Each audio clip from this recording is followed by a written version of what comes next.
Hi friends, అందరికీ welcome back my channel. And ముందు వీడియోకి అయితే కంటిన్యూ వీడియో పెడతానని చెప్పాను కదా, అది వచ్చి అయితే ఇదేమాట. దాన్ని తర్వాత బాల్స్ గేమ్ అయితే ఎక్కించాము. ఇది వచ్చి అయితే ఛార్జెస్ వచ్చి 50 రూపీస్ అయితే చేశారు. అండ్ ఒక పావు గంట అలా ఉంచారన్నమాట. పర్లేదు అనిపించింది. అండ్ ఎక్కువసేపు అయితే ఉన్నది ధన్య, అసలు దిగనని చెప్పింది అందులో నుంచి. అండ్ బాల్స్ లోపలికి వేయంటే బయటకు గెరేసేది అన్నమాట. వాళ్ళు ఎక్కడ దించేస్తారా అని నాకు భయం వేసేది, కానీ వాళ్ళు ఏమనలేదు. కానీ పిల్లలకైతే బాగా కనెక్ట్ అయింది. పిల్లలకే కదా కనెక్ట్ అవుతారు. అందులో 2 పిల్లలు ఉంటే వాళ్ళతో ఆడుకున్నదన్నమాట. తర్వాత అయితే ఉండి గోల్ది అయితే డ్యాన్స్ కూడా వేసేసింది ధన్య. అలా ఎంజాయ్ చేసింది ధన్య.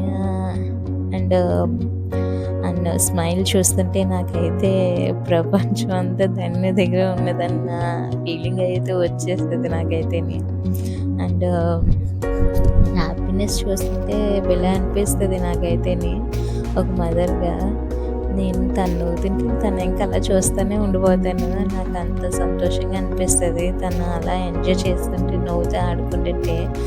మిగతా పేరెంట్స్కి ఎలా అనిపిస్తుందో నాకు తెలియదు, కానీ నాకైతే చాలా హ్యాపీగా అనిపిస్తుంది దాన్ని అలా నవ్వుతూ ఆడుకుంటుంటే, అలాగే ఇస్తూ ఉంటుంటే. అండ్ తర్వాత అయితే కార్ అయితే ఎక్కించామన్నమాట. ఫస్ట్ అయితే ఎక్కడని అయితే ఏడ్చేసింది. తర్వాత అయితే అలా అలవాటు అయిపోయింది అన్నమాట. కార్ స్టార్ట్ అయిన తర్వాత ఏదో తనే నడిపేస్తున్నట్టు స్టీరింగ్ అయితే తెగ తిప్పేసింది. దాన్ని ఏమంటారు, హ్యాండ్లింగ్ ఇది అంటారు కదా, నాకు తెలియదు, స్టీరింగ్ ఏమో, అదైతే తిప్పేసింది అన్నమాట తెగ. తర్వాత దిగేయమంటే దిగినట్టుంది. వాళ్ళ బాబాయ్ అయితే దించేస్తున్నాడు బలవంతంగా. తర్వాత అయితే జాయింట్ వీల్ అయితే ఎక్కాము, నేను అండ్ మా సిస్టర్ వాళ్ళ అమ్మాయి, మా మరిది గారు. ఎక్కితే పైన అయితే వదిలేసాడు తిప్పి. నాకైతే భయం వేసింది కిందకి చూస్తుంటే. ఆ పిల్ల అయితే దిగేస్తానంటుంది, అంతలా పైన పెట్టేసాడు అన్నమాట. ఇది వచ్చి అయితే చుక్కలు చూపించింది ఈ గేమ్ అయితే. ఎంత భయం వేసిందంటే అంత భయం వేసింది. నేనైతే లోపలే ఉండి భయపడ్డాను, కానీ మా ఆయన అయితే బ్రహ్మానందంలా ఆపండ్రు బాబు అరిచేసాడు. అందరూ అలాగే అరిచేస్తున్నారు, ఎందుకంటే చాలా వీడియోలో ఇంత స్లోగా చూపిస్తున్నాను, కానీ చాలా స్పీడ్గా తిప్పేస్తున్నాడు అది కిందకి పేదకి. అమ్మ బాబోయ్, మామూలుగా తిప్పుతలేదు. నేనైతే బయట చెప్పుకోలేదు. మా ఆయన అయితే బయటికి అరిచేసాడు అన్నమాట. తెగ అరిచేసాడు, ఆపండి అని. మామూలుగా అయితే అదైతే ఒక్కొక్కరు సింగిల్గానే ఎక్కాలంట. మాకు తెలియకైతే మేము ఎక్కేసాము. ఇద్దరం కలిపి ఒక దిక్కునే కూర్చుని పోయామన్నమాట.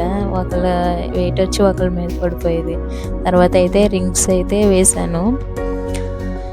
మన స్టామినా తెలిసిందే కదా, ఒకడు కూడా పడలేదు. అండ్ లాస్ట్ రింగ్ వచ్చి మా మధ్యగా నేను వేస్తాను ఇది అన్నాడు, వాడికి పడలేదు. తర్వాత వచ్చి గాజులు అయితే తీసుకున్నాను. ధన్యగా అయితే ఇది తీసుకోవడానికి ఎలా చేసామో మాకే తెలీదు, అంతలా భయపడిపోద్ది ప్రతి దానికి ధన్య. అండ్ అక్కడ